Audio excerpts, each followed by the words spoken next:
Peace be to you all. Assalamualaikum. Omar here. For those of you guys who don't know me, I have a doctorate in health education.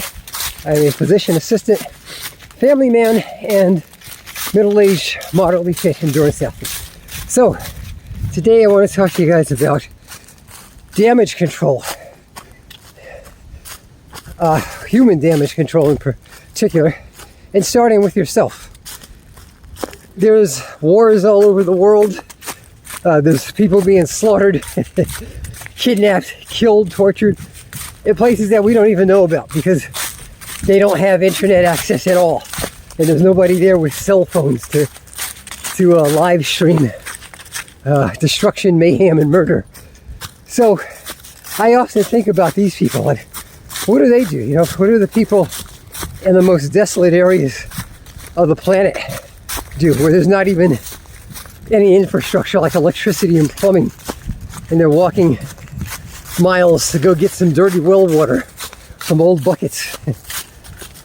You know, so we're seeing, even, you know, we can't see them, there's people suffering, but the people we can see, you know, it seems like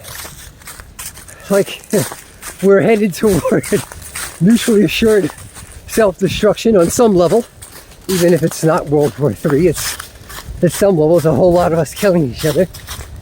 And I wonder if this is in some ways the natural order of things for us.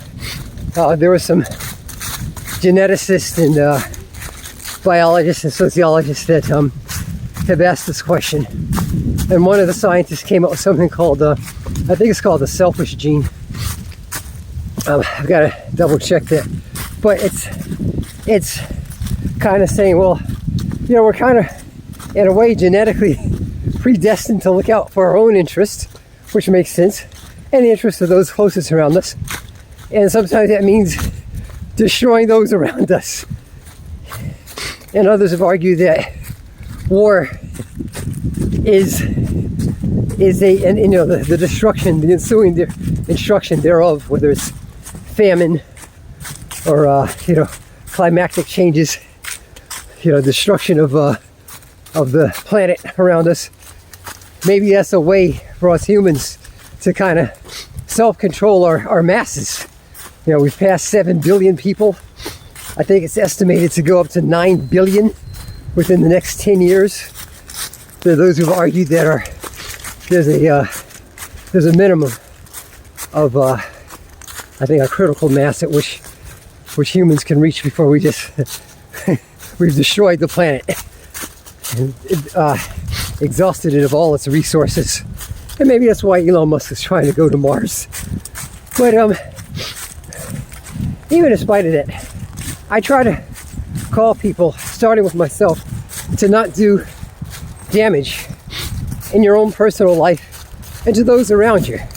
That's all you can really do. I mean, in spite of protests and counter-protests and, you know, arguments and whatnot, you know, if you're a regular person like me, no politician is really going to listen to you, or politicians with actual voting power.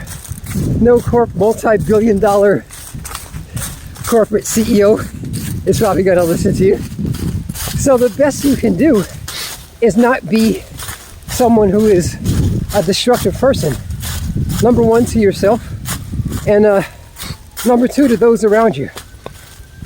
You know, I start to challenge myself. I care very much about the planet, so I try to challenge myself to see how much waste I produce per day.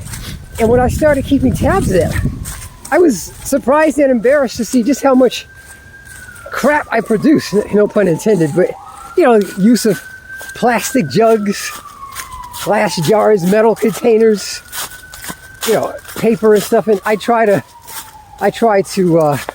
recycle, but a lot of times it's just not convenient for me. So it's more convenient for me to waste. I could bike to work or take mass transportation, but it's more convenient for me to fill up my gas guzzling Honda Odyssey and drive to work. You know, but that's leaving a larger carbon footprint than I actually have to.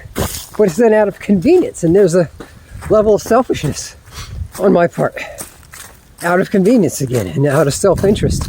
So I'm actually working on that. But that's it for now, guys.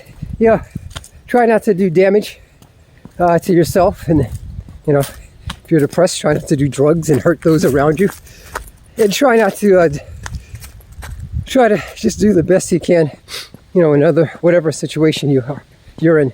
That's it for now. I wish you guys the best of success in your positive endeavors. If you wish to be a physician assistant like me, I've been doing it for more than 20 years. It's a lot of fun. It's not without its challenges, but I've enjoyed it. Or you wish to be a health educator, feel free to reach out to me. Take care, guys. Peace.